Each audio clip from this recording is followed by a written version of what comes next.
आज हम लोग पढ़ेंगे total cost, total variable cost, marginal cost के रिलेशनशिप को। देखिए, जैसा कि हम लोग डायग्राम में पढ़े थे टोटल कॉस्ट के नेचर के बारे में और वेरिएबल कॉस्ट के नेचर के बारे में। टोटल वेरिएबल कॉस्ट कर्व जो है पॉइंट ऑफ ओरिजिन से स्टार्ट होता है, क्योंकि जीरो आउटपुट पे भी आउटपुट लेवल जीरो होता है।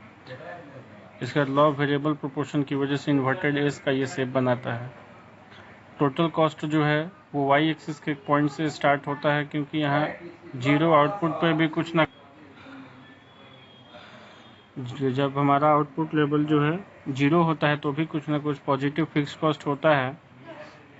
इसलिए हमारा टोटल कॉस्ट जो है वाई एक्सिस से स्टार्ट होता है।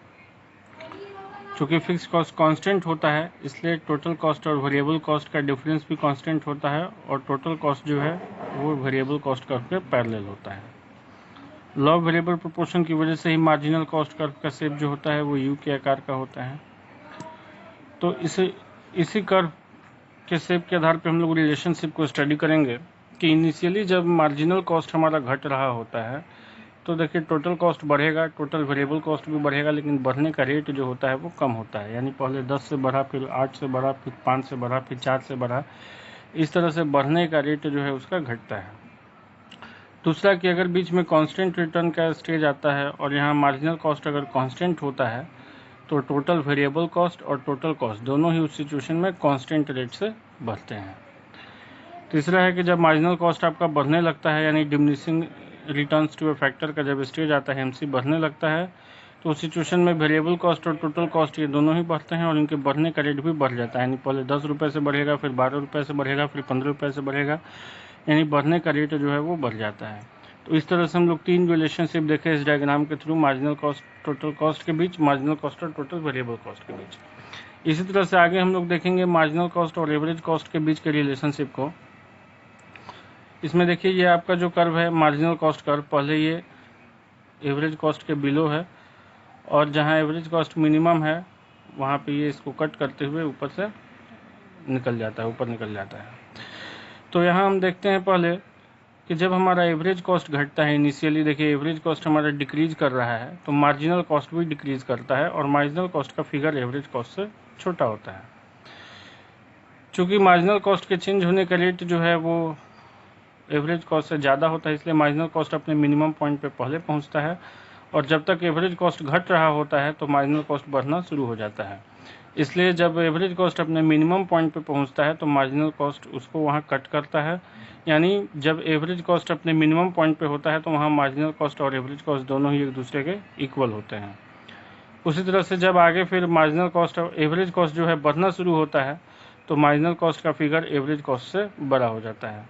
तो इस तरह से तीन रिलेशनशिप हम लोग एमसी और एसी के रिलेशनशिप में भी पढ़े, और तीन रिलेशन हम लोग एमसी और टीवीसी और एमसी और टीसी के रिलेशनशिप में भी पढ़े।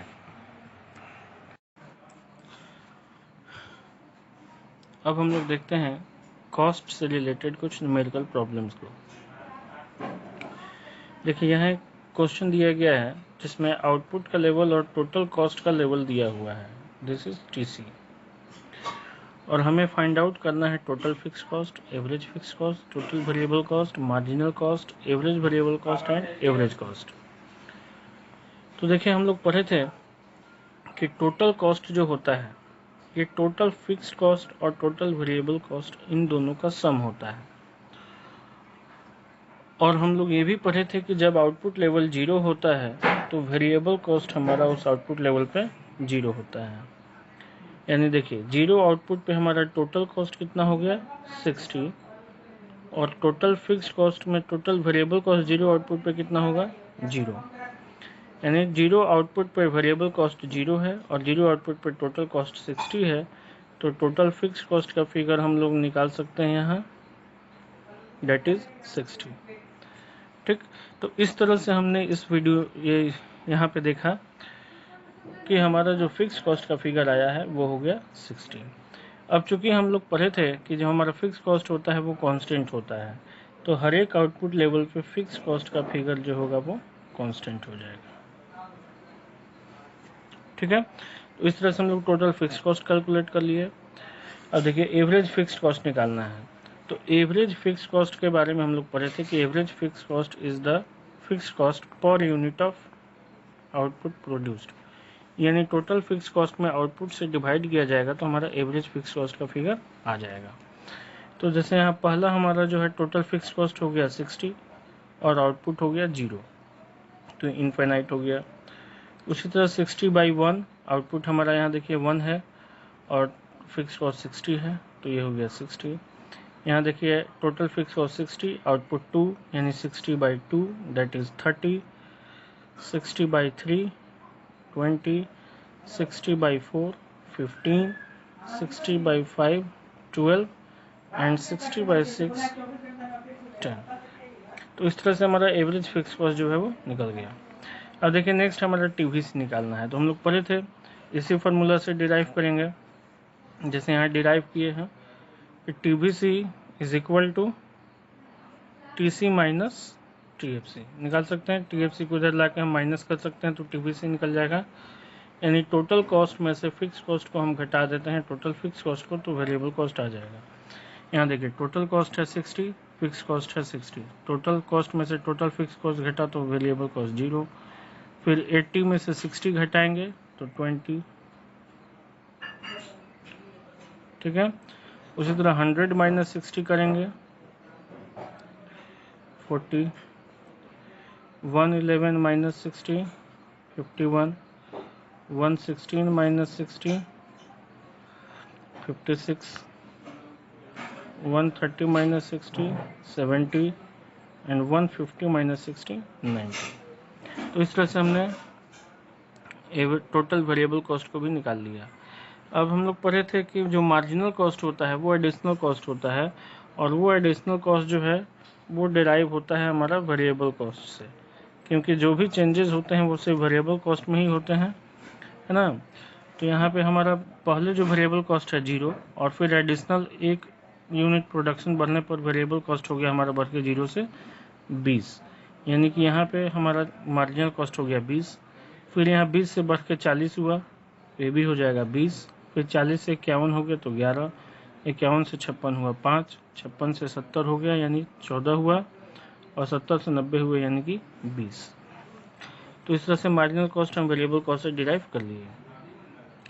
जैसे एएफसी निकाला गया था टीएफसी बाई आउटपुट करके, उसी तरह से हम लोग एवरेज वेरिएबल कॉस्ट निकालते हैं total variable cost by output करके।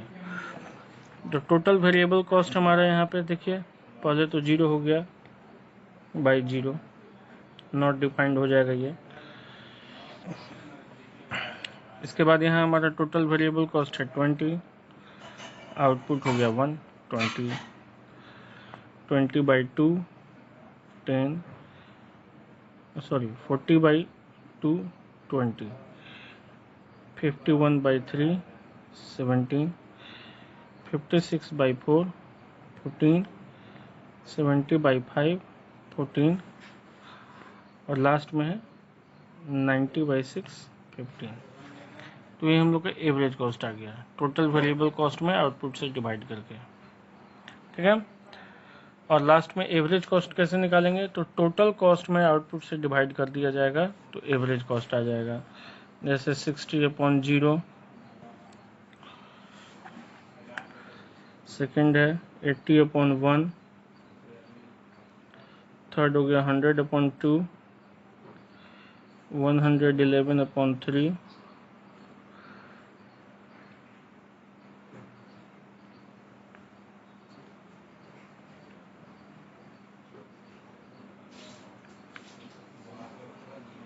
116/4, 130/5 और 150/6, ठीक है। तो इस तरह से हमारा जो है सारा फिगर कैलकुलेट हो गया, ठीक। तो यही हमारा जो बेसिक फार्मूला था, उन्हीं बेसिक फार्मूला के आधार पे बना। सबसे पहला काम हम लोगों ने किया कि आउटपुट 0 था तो वेरिएबल कॉस्ट भी 0 हो जाएगा, इसलिए total cost total fix cost equal हो जाएगा। जैसा कि हम लोग पढ़े थे कि टोटल कॉस्ट कर्व जो है, टोटल कॉस्ट कर्व वहीं से स्टार्ट होता है जहाँ पे 0 आउटपुट पे फिक्स कॉस्ट होता है ना। तो टीसी और टीएफसी इक्वल हो गया। और उसके बाद हम लोग टीसी में से टीएफसी घटा देगा, टीवीसी निकलते गया, यानी एएफसी कैसे निकला, टीएफसी बाई आउटपुट। टीवीसी कैसे निकला, टीसी माइनस टीएफसी। एमसी निकला, और ये हो गया TVC by output, TC by output.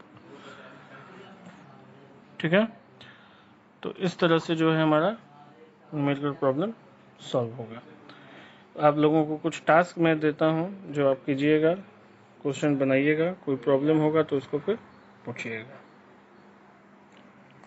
ये कुछ क्वेश्चंस हैं जिसको आप अपने कॉपी में लिखिए और उसे सॉल्व कीजिए।